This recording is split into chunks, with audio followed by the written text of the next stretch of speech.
नमस्कार, मैं अनुराग और आप देख रहे हैं डेली लाइव न्यूज। कराह पंचायत के वर्तमान मुखिया अरुण कुमार दास जी हमारे साथ जुड़ चुके हैं। आज के दौर में केंद्र सरकार और राज्य सरकार स्वच्छ भारत मिशन के अंतर्गत लोहिया स्वच्छ बिहार अभियान पर सबसे ज्यादा पहल करेंगे और आज हम इसी पर चर्चा करेंगे कि कराह पंचायत में स्वच्छता की क्या स्थिति है और किस तरह से ये स्वच्छ भारत मिशन को लेकर जनता को जागरूक कर रहे हैं। स्वागत है आपका। बहुत बहुत धन्यवाद आपको।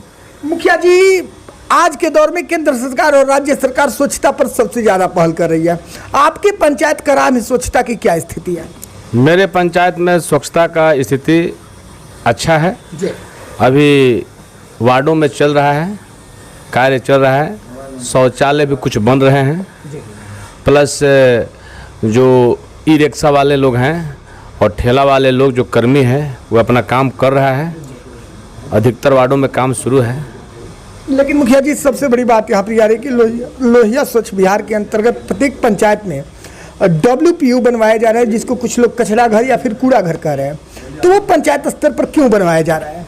देखिए, पंचायत स्तर पर बनवाया जा रहा है, सरकार का ये योजना है, लेकिन इसको धरातल पर लागू करना बहुत टफ काम है। कारण कि सरकार, राज्य सरकार हो या केंद्र सरकार हो, इसके लिए विशेष मद का व्यवस्था नहीं किया है। कभी कहता है कि 15वीं से भुगतान करना है कर्मियों का, और 15वीं का जो पैसा है विकास का पैसा है। दूसरा बात है कि जो कर्मी है उसका 3000 पेमेंट है, और 3000 जो रुपया है कोई माने नहीं रखता है एक आदमी के लिए।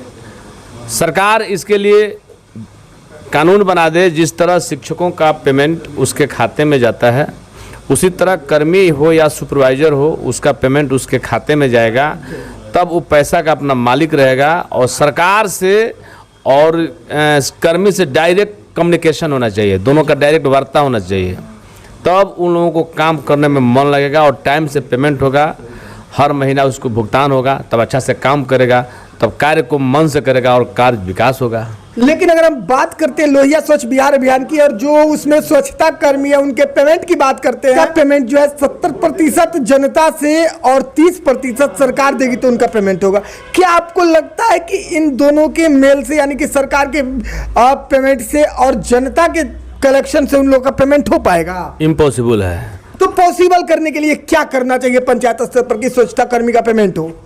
मैंने उसको पॉसिबल करने के लिए, स्वच्छता कर्मी को पेमेंट करने के लिए सरकार को, राज्य सरकार को एक ऐसा अध्यादेश लाकर उन लोगों का पेमेंट करने के लिए एक पैसा फिक्स हो जाए, और वो पैसा डायरेक्ट, जिस तरह शिक्षकों का पेमेंट डायरेक्ट उनके खाते में होता है, विकास मित्र का पैसे डायरेक्ट उनके खाते में होता है, उसी तरह उस पैसा को जितना कर्मी है उसके अनुसार उनके खाते में डायरेक्ट पैसा भेजेगा। तभी वो लोग अच्छा से काम करेगा, तभी उन लोगों का मन लगेगा काम करने में।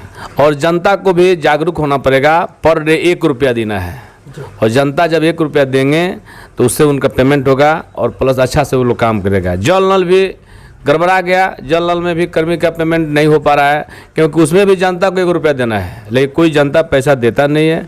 पंचायत सचिव द्वारा आपको वाउचर दे दिया गया है, इसके बाद रसीद भी दे दिया गया है, लेकिन कोई पैसा देता नहीं है। कुछ वार्डों में पैसा कलेक्शन हो रहा है जहाँ पर अच्छा से चल रहा है। बिल्कुल। तो डेली लाइव न्यूज के माध्यम से आपको आपके पंचायत की जनता भी देख रही है। लोहिया स्वच्छ बिहार अभियान को लेकर, स्वच्छता जागरूकता अभियान को लेकर आप जनता से क्या कहना चाहेंगे? मैं जनता से कहना चाहता हूं कि आप जागरूक होइए और एक्टिव होइए, और जो 1 रुपया देना है वहां उसको जमा करिए, और जो कर्मी है उसको प्रोत्साहन करिए, उसको मान सम्मान दीजिए। और प्रतिदिन आपका कचरा उठाता है, आपका सूखा कचरा हो, गीला कचरा हो, ये बहुत बड़ा काम है, इससे बड़ा कोई काम नहीं है। वो स्वच्छता ही हमारा जीवन है। जब तक समाज स्वच्छ, जब तक हमारे अगल बगल स्वच्छता नहीं होगा, तब तक समाज एक अच्छा नहीं बनेगा। यही मैं कहना चाहता हूँ। बिल्कुल। चलिए जी, चैनल से जुड़ने के लिए और अपना कीमती समय देने के लिए बहुत बहुत धन्यवाद। Thank you.